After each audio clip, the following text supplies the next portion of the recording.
So hello everybody, welcome back my dear student friends. दोस्तों, आप लोगों के लिए entrepreneurship development and business ethics का सॉल्यूशन ओरिजिनल एंड सबसे पहले, क्योंकि माय डियर स्टूडेंट्स आपको सारा सॉल्यूशन हम लोग इसमें देंगे।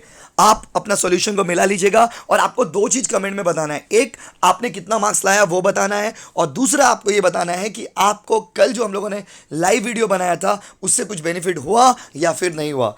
उसके बाद गाइज नेक्स्ट पॉइंट में चलते हैं। और एक बात देखिए, जब मैं आपको सॉल्यूशन यहां पे बता रहा हूं तो यहां पर सारे सॉल्यूशंस ही सही है, सारे सॉल्यूशंस ही सही है। बट हाउएवर एक दो क्वेश्चंस ऐसे होते हैं ना जिसके ऑप्शंस अलग अलग जगह अलग अलग होते हैं। तो आपको अगर किसी भी क्वेश्चन में डाउट लगे तो आप कमेंट सेक्शन में डाल दीजिएगा। अगर वो सही होगा तो उसका रेक्टिफाइड आंसर हम लोग डिस्क्रिप्शन में दे देंगे। ठीक है बच्चों, चलिए स्टार्ट करते हैं। वीडियो को मिलाते जाइएगा और बताइएगा और शेयर करिएगा, इस चैनल को सब्सक्राइब मारिएगा। चलिए, बोला है क्वेश्चन में, dash simply refers to the moral situation in which a choice has to be made between two equally undesirable situation. मैं माय डियर स्टूडेंट मैं आपको एक्सप्लेन करता हूं। बोला दो अनइक्वली अनडिजायरेबल सिचुएशन में अगर आपको चूज करना रहेगा तो इस परिस्थिति को क्या बोलते हैं? Ethical dilemma. Dilemma dilemma dilemma वो कौन सा प्रोसेस है जहां पर economies, societies, cross culture, information, interaction, ideas होता है दो अलग अलग कंट्रीज के बीच में? तो इसको बोलते हैं ग्लोबलाइजेशन। क्या बोलते हैं बच्चों? ग्लोबलाइजेशन। अगला है, वो कौन सा कैपिटल है जो बिजनेस स्टार्ट करने से पहले चाहिए? Seed capital. बोले वो कौन सा कैपिटल है जो बिजनेस स्टार्ट करने से पहले जब आप सोच रहे हो उस समय जो कैपिटल चाहिए उसको आप कौन सा कैपिटल बोलते हो? तो क्वेश्चन ने बोला कि वो कौन सा कैपिटल है जब आपने बिजनेस को स्टार्ट ही किया था, जब आपने बिजनेस के बारे में सोचा भी नहीं था। तो ये इनिशियल अमाउंट ऑफ मनी है जो एंटरप्रेन्योर को चाहिए, इसीलिए आंसर होगा सीड कैपिटल। 3 का आंसर सीड कैपिटल। 4 में चलिए, When creativity leads to a new commercial approach, simple है। जब क्रिएटिविटी को आप कमर्शियल अप्रोच दे देते हो, इसको हम लोग क्या बोलते हैं? इनोवेशन। क्या बोलते हैं मित्रों? इनोवेशन। मारिए लाइक अगर सही है आपका आंसर तो मारिए लाइक जल्दी। वो कौन सा? अच्छा, फॉर एन ऑर्गेनाइजेशनल पर्सपेक्टिव, किसी भी बिजनेस के एंगल से जब आप ये सोचते हो कि क्या हो रहा है, क्या होना चाहिए, इसको क्या बोलते हैं? इसको बोलते हैं ethical principles. Right guys? Micro small medium enterprise development act के हिसाब से क्वेश्चन नंबर 6, अगर आप का बिजनेस में इन्वेस्टमेंट कितना लाख से कम है तो उसको माइक्रो बोलेंगे। 25 लाख से कम होने से माइक्रो हो जाएगा। इसमें से कौन सा बिजनेस एथिक्स का एलिमेंट नहीं है? आंसर होगा loyalty. Loyalty is not the element of business ethics. यहां पर जो टिक मारा हुआ है इसको मत देखिए, क्योंकि ये किसी स्टूडेंट का क्वेश्चन पेपर है। बात समझे ना? किसी स्टूडेंट का क्वेश्चन पेपर है, क्योंकि आपको पता होगा सीयू अलाउ नहीं करता है क्वेश्चन पेपर को घर लेके जाना। तो किसी स्टूडेंट का क्वेश्चन पेपर है, इसीलिए आप लोग क्वेश्चन पेपर में जो मार्क किया हुआ उस पर मत देखिएगा, जो मैं बोल रहा हूँ उसको मिलाइएगा। आंसर होगा लॉयल्टी। क्योंकि क्या है ना, अगर आपसे पूछा जाए कि बिजनेस एथिक्स का क्या क्या एलिमेंट होता है, अगर आपसे कोई पूछता है कि क्यों होगा लॉयल्टी, क्यों होगा, तो मैं आपको कारण बताता हूँ। तो देखिए, बिजनेस एथिक्स का ना कुछ एलिमेंट्स होते हैं, जैसे कि रिस्पेक्ट, ऑनर, इंटीग्रिटी, ये सब एलिमेंट है। तो राइट आंसर क्या होगा? लॉयल्टी। राइट आंसर क्या होगा? लॉयल्टी। अगला में आइए, वो कौन सा सेक्शन है जिसमें सीएसआर का बात किया गया? सेक्शन 135। कल के वीडियो में मैंने 50 बार ये लाइन बोला था। अच्छा, the ability of individual, group, organization to generate new ideas and discover new novel approach of looking at problems and opportunities referred as creativity। इसको हम लोग क्रिएटिविटी बोलते हैं माय डियर स्टूडेंट्स। इसको हम लोग क्रिएटिविटी बोलते हैं। जब आप नए आइडियाज़ को जनरेट करते हो, नया चीज़ को सोचते हो, इसको हम लोग क्रिएटिविटी बोलते हैं। अगला क्वेश्चन में आइए, dash refers to the process of acquiring, procuring required resource from the different sources. अलग अलग सोर्सेज से रिसोर्स को लाना, इसको आप क्या बोलते हैं? इसको हम लोग बोलते हैं रिसोर्स मोबिलाइजेशन। इसको हम लोग बोलते हैं रिसोर्स मोबिलाइजेशन। ठीक है। एक केरोल के हिसाब से कॉर्पोरेट सोशल रिस्पॉन्सिबिलिटी कितने टाइप का है? 4 टाइप का है। 4। एक केरोल के हिसाब से, एक केरोल के हिसाब से अगर आपसे कोई पूछेगा कि कॉर्पोरेट सोशल रिस्पॉन्सिबिलिटी कितना तरह का है, अगर आपसे कोई पूछता है कि एक केरोल के हिसाब से कॉर्पोरेट सोशल रिस्पॉन्सिबिलिटी कितने टाइप का है, तो 4 टाइप का है। 4 टाइप कौन कौन सा है भाई? ये भी सवाल मन में आता है, तो मैं आपको बता दूं, philanthropic, ethical, legal and economical. तो मैं आपको एक्सप्लेनेशन के साथ आंसर दे रहा हूं। फिलैंथ्रोपिक, एथिकल, लीगल और इकोनॉमिकल, ये चारों एक केरोल के हिसाब से है। ये एक केरोल के थ्योरी में कहा गया है। उसके बाद आइए, तो आंसर होगा 4। उसके बाद आइए, in the context of entrepreneurship, entrepreneurship के हिसाब से जब कोई आपको हेल्प करता है, फिनेंसिंग, मार्केटिंग, टेक्निकल, इसको क्या बोलते हैं? इसको बोलते हैं देखिए, जब आपको कोई फिनेंस हेल्प करता है, बात समझे ना, तो एंटरप्रेन्योरशिप के हिसाब से जब आपको कोई हेल्प करता है इसको बोलते हैं सपोर्ट। क्या बोलते हैं बाबू? Self. Refers to the act of assisting the entrepreneur. Assisting the entrepreneur answer होगा सपोर्ट। अगर क्वेश्चन रहता है इंकरेजिंग द एंटरप्रेन्योर तो आंसर होता है स्टिमुलेशन। ठीक है, और लॉन्ग रन में रहता, लॉन्ग टर्म सर्वाइवल रहता, नेचर को बिना डिस्ट्रॉय किए हुए कुछ रहता तो हो जाता सस्टेनेबिलिटी। ठीक है ना गाइस, तो इसका आंसर क्या होगा? Support. Dash refers to an act of reporting alleged organizational misconduct by an employee of the organization to the public or top executive as a situational demand। परिस्थिति के हिसाब से टॉप को आपने अंदर का बात बाहर में बता दिया, कल भी मैंने वीडियो में पढ़ाया था। आंसर होगा विसल ब्लोइंग। विसल ब्लोइंग वो कौन सा वॉलेंटरी एसोसिएशन है जहां बहुत सारे लोग साथ में मिलते हैं और मिल करके कुछ सोशल इकोनॉमिकल बैकग्राउंड के लोग मिल करके कुछ कॉमन प्रॉब्लम को सॉल्व करते हैं? आंसर होगा self help group. Self help group. The method through which a project or venture is funded by raising small amount of money from a large number of people। large number of people से जब पैसा लेते हैं ना, इसको बोलते हैं crowd funding. क्या बोलते हैं बच्चों? Crowd funding. बच्चों शेयर मारिए, और 4 खत्म होने वाला है, 5 का क्लासेस स्टार्ट होगा, एकदम ज्वाइन कर सकते हो आप, और शेयर मार दीजिए बढ़िया से। ठीक है, चलिए अगला में कॉर्पोरेट कोड ऑफ एथिक्स के बारे में कौन सा एक्ट में कहा गया था? कल पढ़ाया था सार्वनेस ऑक्सली एक्ट। आंसर होगा the primary aim of dash is to mitigate conflict before it erupts. वो कौन सा चीज है जिसका टारगेट है फैमिली में प्रॉब्लम होने से पहले उस प्रॉब्लम को सॉल्व करना? फैमिली में जो प्रॉब्लम हो सकता है उससे पहले उसको सॉल्व करना। तो इसका राइट आंसर होगा फैमिली मीटिंग। फैमिली मीटिंग जरूरी होता है। जब परिवार में आप मिलते हो ना तो प्रॉब्लम को आने से पहले आप रोक पाते हो, इसीलिए परिवार में मिलना जरूरी है। तो आपका फैमिली हो चाहे बिजनेस, याद रखिएगा family meeting is important just to mitigate the problems that has not yet that are to be arising in the future, जो हो सकता है भविष्य में। अच्छा, dash is the systematic set of universally accepted rules. वो कौन सा रूल्स है जो यूनिवर्सली एक्सेप्टेड है and regulations created by appropriate authority. तो एप्रोप्रिएट अथॉरिटी जो यूनिवर्सली एक्सेप्टेड रूल्स रेगुलेशन को बनाता है उसको लॉ कहते हैं। इसका आंसर में बहुत बच्चे गलत करके आ गए होंगे, उनको लगा लॉ तो एथिक्स तो हो नहीं सकता है। आंसर होगा उनको लगा होगा लॉ तो हो नहीं सकता है, इसका राइट आंसर लॉ होगा। लेकिन क्यों? क्योंकि आप लाइन को पढ़िए, rules of regulations which is created by appropriate authority. Appropriate authority का मतलब होता है कि ये लॉ होगा। क्या होगा बच्चों? लॉ। यस, ये लॉ होगा माय डियर स्टूडेंट। मैं आपको प्रूफ के साथ बता रहा हूं तो कोई कंफ्यूजन ही नहीं है यहां पर। Entrepreneurship is a force of creative destruction। जे स्टम्टर ने ये डेफिनेशन दिया था, ये आपको पता ही होगा, या ज़्यादातर बच्चों ने सही किया होगा। Ethical egoism and utilitarianism are 2 types of teleological approach. Teleological business ethics. अगला में चलते हैं, इसमें से कौन सा एंटरप्रेन्योरशिप का ग्रुप बी में आते हैं अब, इसमें से कौन सा एंटरप्रेन्योरशिप का क्लासिफिकेशन है on the basis of activity? Novice entrepreneur, serial entrepreneur, portfolio entrepreneur. Answer होगा 1 का डी। नोविस मतलब नया entrepreneur, serial entrepreneur and portfolio entrepreneur.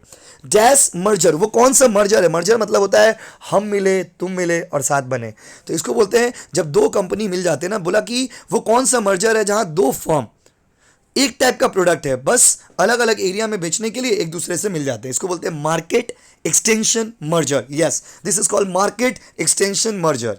उसके बाद इसमें से कौन सा बिजनेस प्लान नहीं है? Recruitment and selection is not the part of business plan. Recruitment और सिलेक्शन बिजनेस प्लान में नहीं आता है भाई और बहनों।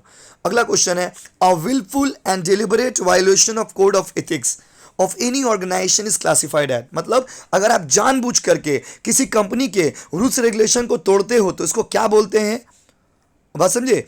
And which is basically refers to rebelliousness और डिसओबीडियंस इज क्लासिफाइड एज। इसका पहला डैश में आंसर होगा इनसबऑर्डिनेशन और दूसरा में होगा मिसकंडक्ट। जब आप डिसरिस्पेक्ट करते हो अपने सीनियर का, इसको इनसबऑर्डिनेशन बोलते हैं। रूल्स रेगुलेशन का, इसको इनसबऑर्डिनेशन बोलते हैं। और इसको रखा गया है किसके कैटेगरी में? तो मिसकंडक्ट के कैटेगरी में। याद रखिएगा इसका आंसर होगा ए, इनसबऑर्डिनेशन एंड मिसकंडक्ट। उसके बाद एज पर एमएसएमईडी के हिसाब से मीडियम इंटरप्राइज क्या होगा? ये तो दिख नहीं रहा क्वेश्चन पेपर में, बट मैं आपको बता देता हूं। As per MSMED medium enterprise वो होगा जिसमें प्लांट एंड मशीनरी में इन्वेस्टमेंट 5 करोड़ से ज्यादा और 10 करोड़ से कम होगा। अब आप सोच रहे होंगे कि प्लांट एंड मशीनरी क्यों बोल रहे हैं? क्योंकि मैन्युफैक्चरिंग सेक्टर में दोस्तों प्लांट एंड मशीनरी ही मेजर कंपोनेंट होता है। उसके बाद इसमें से कौन सा स्टिमुलेटिंग फैक्टर नहीं है? कौन सा ऐसा फैक्टर है जो स्टिमुलेट नहीं कर रहा है बिजनेस को? Arranging business plan competition at a college and university, incorporating entrepreneurship development as a subject in various academic programs, climatic condition और ब्रॉडकास्टिंग मोटिवेशनल स्टोरीज। तो आंसर होगा सी वाला, 6 का आंसर सी होगा। इसमें से कौन सा स्टिमुलेटिंग फैक्टर नहीं है, कौन सा ऐसा फैक्टर जो स्टिमुलेट नहीं करता है, जो इनकरेज नहीं करता है, उसको हम लोग क्या बोलेंगे गाइस? तो इसमें आंसर होगा कल्चर, क्लाइमेटिक कंडीशन। इसमें आंसर क्या होगा बाबू? Climatic condition. इसमें आंसर क्या होगा बाबू? Climatic condition. देखो मैं आपको एक्सप्लेन कर रहा हूं, ध्यान से हेडफोन लगा के सुन रहे हो ना। चलो, विच of the following is the first stage in creativity? ये बड़ा इंटरेस्टिंग था। इसमें ज्यादातर बच्चे आइडिया जर्मिनेशन करके आए होंगे, बट एग्जैक्ट आंसर होगा प्रिपरेशन, क्योंकि आइडिया के बारे में सोचते भी आप प्रिपरेशन से हो। तो पहला स्टेज होगा प्रिपरेशन। ये मोस्ट ऑफ द बच्चे लोग गलती कर दिए होंगे। क्रिएटिविटी में पहला स्टेज होता है प्रिपरेशन। क्या होता है बच्चों? प्रिपरेशन। प्रिपरेशन होगा, उसके बाद आइडिया जर्मिनेशन होगा। तो first stage in the creativity is preparation. उसके बाद इसका आंसर प्रिपरेशन होगा। इसमें से कौन सा दो ऑल्टरनेटिव है? Which of the following among the following which two alternatives do not belong the type of values? Actually ये क्वेश्चन में ना यूनिवर्सिटी ने गलती किया है। क्यों? देखो क्वेश्चन में बोला कौन सा दो ऑल्टरनेटिव, लेकिन वैसा ना इसका नीचे भी इसका ऑप्शन रहना चाहिए था। यहाँ पर यूनिवर्सिटी ने गलती किया है, इसके नीचे भी इसका ऑप्शन रहना चाहिए था, बट इसके नीचे तो कोई ऑप्शन दिया हुआ नहीं है। तब इस केस में क्या है ना कि आपको इसमें दो आंसर हो सकता है। बात समझे ना? इसमें दो आंसर जो है वो हो सकता है। तो बोला which of the following two alternatives question में बोला है। चलिए हम लोग एक ही खोजते हैं। इसका आंसर होगा रिसेंट वैल्यूज, जो कि वैल्यूज के टाइप्स में नहीं आता है। रिसेंट वैल्यूज, और एक तो यहाँ पर टर्मिनल वैल्यूज भी हो सकता है आंसर। तो रिसेंट वैल्यूज और टर्मिनल वैल्यूज, ये दो इसका आंसर होगा। लेकिन यहाँ पर यूनिवर्सिटी ने दो ऑप्शन दिया ही नहीं है। तो इसमें से मुझे लगता है कि अगर आपने दोनों में से कुछ भी किया होगा तो you would be considered as right, क्योंकि यहाँ पे लिखा है, देखिए कुछ देखिए, थोड़ा सा इंग्लिश तो आप भी समझते हो। Which of the following two alternative, लेकिन आपने कोड तो बनाया ही नहीं। उसके बाद some jobs can not be done alone, कुछ काम अकेले नहीं कर सकते, बट कुछ काम अकेले कर सकते हैं, बेटर कर सकते हैं, फास्ट कर सकते हैं, अगर आपके पास क्वालिटी है। कौन सा क्वालिटी है? तो माय डियर स्टूडेंट, कुछ काम अकेले नहीं कर सकते, कुछ काम अकेले कर सकते हैं, अगर आपके पास क्वालिटी है। कौन सा क्वालिटी? तो रिस्पॉन्सिबिलिटी। अगर आप अपने काम के लिए रिस्पॉन्सिबल हो, if you love your job, तो आप अकेले भी कुछ काम को अच्छे से कर सकते हो और टीम में भी अच्छे से कर सकते हो, अगर आपके अंदर रिस्पॉन्सिबिलिटी है। तो आंसर होगा responsibility. We advocate truthfulness, we advocate accuracy, we advocate honesty, we advocate reasons and essential to integrity of communication. This is a commitment that would most likely to be found in. इस line को आप क्या बोलोगे? इस line को आप क्या बोलोगे? जैसे ट्रूथफुलनेस, एक्यूरेसी, ये सब चीज़, ये जो लाइन लिखा हुआ है यहाँ पे, क्या क्या लिखा हुआ देखने दीजिए एक बार, सही से दिख नहीं रहा भाई। हाँ, यहाँ पे लिखा हुआ है कि यस, यहाँ पे लिखा हुआ है वी एडवोकेट ट्रूथफुलनेस, एक्यूरेसी, बस समझे, truthfulness, accuracy, honesty and reason and essential to the integrity of communication. इस तरह का कमिटमेंट को आप क्या बोलोगे? Mission statement, code of conduct, code of ethics, employment of employment, क्या लिखा हुआ भाई? हाँ, एम्प्लॉयमेंट्स हैंडबुक। क्या बोलोगे आप? क्वेश्चन में पूछा है कि इसको आप क्या बोलोगे? पहले आप लोग बताइए। चलिए हम लाइन पे है, पहले आप लोग बताइए, पहले आप लोग बताइए क्या हो सकता है? कोड, अच्छा दो ही तो में कन्फ्यूज़न है ना, बोलिए। कोड ऑफ कंडक्ट में कन्फ्यूज़न है और कोड ऑफ एथिक्स में कन्फ्यूज़न है, और तो कोई कन्फ्यूज़न वाला पॉइंट नहीं है। कोड ऑफ कंडक्ट में कन्फ्यूज़न है और कोड ऑफ एथिक्स में कन्फ्यूज़न है। आंसर होगा कोड ऑफ एथिक्स। क्यों बोलिए? कोड ऑफ कंडक्ट इसलिए नहीं होगा क्योंकि कोड ऑफ कंडक्ट क्या होता है? कंपनी का पॉलिसी होता है, समझ रहे ना? कोड ऑफ कंडक्ट कंपनी का पॉलिसी होता है, और कोड ऑफ एथिक्स जो है वो ये गाइडिंग प्रिंसिपल है बिहेवियर का। तो आंसर होगा इसका कोड ऑफ एथिक्स। उसके बाद you are a person with a high level of dash, आपके पास बहुत ज़्यादा है। अगर आप वैल्यूज़ के हिसाब से काम करते हो और कितना भी आपके ऊपर प्रेशर देता है कोई, आप नहीं उसका बात नहीं सुनते हो, गलत सिचुएशन को गलत बोलते हो, सही को सही सही बोलते हो, तो you are a person with a high level of, answer होगा इंटीग्रिटी। उसके बाद आइए, according to the concept of moral intensity a worker is most likely to behave ethically and legally when. एक वर्कर बहुत ही अच्छे ढंग से काम करेगा, अगर वर्कर बहुत ही एथिकली काम करेगा, मोरली काम करेगा, अगर वर्कर के पास इंटेंस मोरल है। तो आंसर होगा B, worker have intense moral. इसका आंसर बी होगा।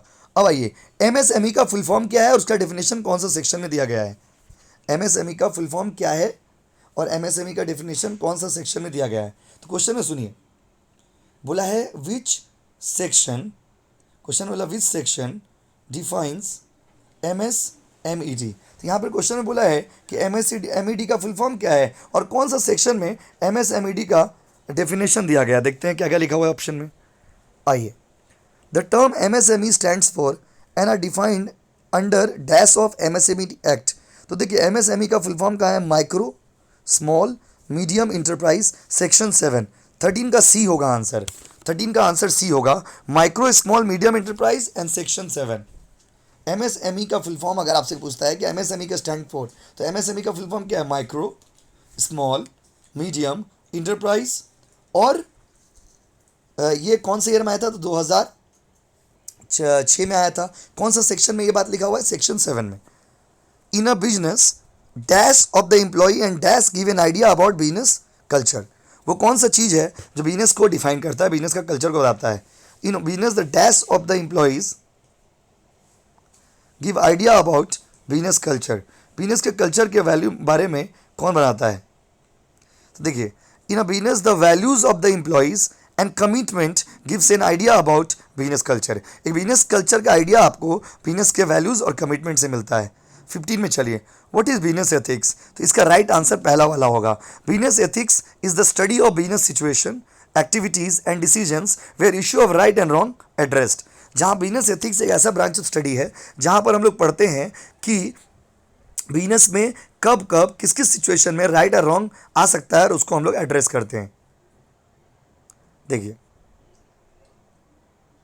उसका दाइए अगला है, इसमें ऐसे इसमें चारों देख के अच्छा लग रहा, सही लग रहा। Which of the following is true with respect to family owned business. Family owned business के लिए कौन सा बात सही है।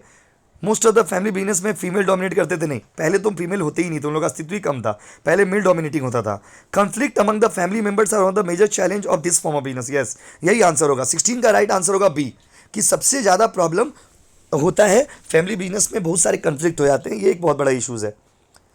17 में dash फिल्स the gap in the owner's fund in relation to amount of equity required to the successful launching of startup। किसी भी बिजनेस को स्टार्ट करने के लिए पैसा चाहिए, पैसा देने का काम कौन करता है, इक्विटी से जो पैसा चाहिए वो देने का काम कौन करता है, प्राइवेट इक्विटी। इसका आंसर होगा प्राइवेट इक्विटी। उसके बाद अगला पॉइंट में चलते हैं। अगला है वो कौन सा इंक्यूबेटर है जो ऑफिस से काम करता है एंड जो ऑनलाइन से काम करता है। तो जो ऑफिस से काम करता है फिजिकल और जो ऑनलाइन करता है वर्चुअल। तो 18 का आंसर होगा physical incubator and virtual incubator. Right answer will be 18 का D. Fairness in the employment practice centres on. इसमें से चारों में से कौन सा ऐसा सिचुएशन है जहां फेयरनेस आपको समझ आ रहा है। आंसर होगा 19 का C, obeying equal employment opportunity legislation. अगर किसी कंट्री में एम्प्लॉयमेंट अपॉर्चुनिटी के लिए जो कानून बनाया गया उसको अगर कंपनी फॉलो कर रहा है, जहाँ पे सारे लोगों को इक्वल अपॉर्चुनिटी दे रहा है, तो इसको हम लोग फेयरनेस ऑन एम्प्लॉयमेंट प्रैक्टिस कहते हैं। अगला में आइए, the stakeholder view of the social responsibility state. Stakeholder को क्या करना चाहिए, all stakeholders not just shareholder and include its customer, supplier, employer, investor, community and others who have a stake in the organisation. 20 का answer होगा सी। अब सबके बारे में सोचो ना, आप सबके बारे में सोचो, 20 का आंसर सी होगा। एथिक्स एंड लॉ में जो गैपिंग होता है, ओवरलैप हो जाएगा, तो इस सिचुएशन को क्या बोलेंगे, इस सिचुएशन को बोलते हैं yellow area. Yellow area, yes yellow area. Intrapreneur कौन है, इंट्राप्रेन्योर एक एम्प्लॉई है बड़े बड़े कंपनी का जिसको टास्क दिया जाता है प्रोजेक्ट को कंप्लीट करने का। 22 का आंसर सी होगा, 22 का आंसर सी होगा। बस खत्म होने वाला है, स्कोर चेक कर लीजिए, नेगेटिव वाला को माइनस करके बताइएगा मार्क्स, ठीक है ना। 1 मार्क्स का क्वेश्चन में अगर गलत हुआ है तो 25% मतलब 0.25 माइनस करिएगा, और 2 मार्क्स का क्वेश्चन में अगर गलत हुआ है तो 0.5 मतलब 25% 0.5 होगा, ठीक है। अब आइए, तो 22 का आंसर सी। 23 में आइए, इसमें से कौन सा ट्रू है लोकेशन ऑफ द बिजनेस के लिए। मैन्युफैक्चरिंग ऑर्गेनाइजेशन को सिर्फ ऑफिस चाहिए, नहीं। Non commercial entities do not require any premises for carrying out the respective falls. Office is the only premises required by the service rendering organization. Yes, 23 का answer C होगा। तो जो लोग service centre होते हैं ना, उन लोगों को बस ऑफिस रहने से ही हो जाएगा काम। 24 में, तो 23 का आंसर सी होगा। इसमें से कौन सा एंटरप्रेन्योर जो है वो इसमें से कौन सा विच एक्शन ऐसा है जिससे क्रिएटिव डिस्ट्रक्शन हो जाएगा। देखिए क्रिएटिव डिस्ट्रक्शन मतलब होता है पुराना आइडिया को खत्म करके एक नया आइडिया को जनरेट करना। 24 का आंसर होगा ए, डेवलपिंग अ न्यू प्रोडक्ट। जैसे पहले हम लोग कॉपी किताब यूज़ करते थे, अब हम लोग PDF यूज़ करते हैं, यही तो है क्रिएटिव डिस्ट्रक्शन। उसके बाद आइए, इसमें से कौन सा डॉक्यूमेंट है जिसमें कॉर्पोरेट गवर्नेंस के बारे में लिखा रहेगा। Article of association. Article of association company का एक ऐसा डॉक्यूमेंट है जिसमें कंपनी का internal rules, regulation and affairs लिखा रहता है। 25 का आंसर बी होगा। इसमें से कौन सा मार्केटिंग प्लान का फीचर नहीं है? 26 का आंसर बी होगा, it should be long and detail. Marketing plan long and detail कैसे बनाएंगे? शॉर्ट होना चाहिए और सही होना चाहिए, बाकी सब सही है। 26 का आंसर कौन सा होगा बताइए? बी। अब आते हैं 4 क्वेश्चन और। Principle of business ethics include, principle of business ethics में क्या आता है? गुड, आंसर होगा A, providing good quality of goods and service to the customer, यही आंसर होगा। क्यों? बी क्यों नहीं होगा? क्योंकि मिसलीड लिखा हुआ है। सी क्यों नहीं होगा? हाई प्राइस चार्ज के लिखा हुआ है। डी क्यों नहीं होगा? कंफ्यूज करने के लिए मोटिवेट करना लिखा हुआ है। इसलिए 27 का आंसर क्या होगा? A. Why sustainability becoming important for global corporate strategy, global corporate strategy में सस्टेनेबिलिटी इंपॉर्टेंट क्यों हो गया है? तो देखिए, सस्टेनेबिलिटी इसलिए इंपॉर्टेंट हो गया है कि अब जितने भी डेवलपिंग कंट्रीज है, सारे कंट्रीज इन्वायरमेंट के बारे में बहुत चिंतित है। 28 का आंसर डी होगा, because customers in developing countries are now concerned about the environment. India में ही देख लीजिए। Process of reducing number of employ people in a firm is classified as, जो वर्कर को रिड्यूस करते हैं इसको बोलते हैं डाउन साइजिंग, और जो वर्कर को काम से ब्रेक देते हैं इसको बोलते हैं ले ऑफ, और फिर वर्कर रिज्वाइन करता है इसको बोलते हैं ले ऑफ। 29 का आंसर ए होगा, down sizing and lay off. And last question है, शेयर करिए वीडियो को, शेयर करिए। ठीक, देखिए आप घर पहुंचे और वीडियो आपका भाई ने आपको दे दिया। In the field of business, dash means the person who have the high financial strength and who are willing to take risk by investing in new venture, angel investor. 30 का जिसका मुझे था इंतजार वो घड़ी आई गई, तो 30 का answer angel investors. Thank you so much everybody. I hope आपका एग्जाम अच्छा गया होगा। प्लीज कमेंट सेक्शन में बताइए आपने कितना सही किया, कितना स्कोर किया, और शेयर कर दीजिए वीडियो को। Thank you.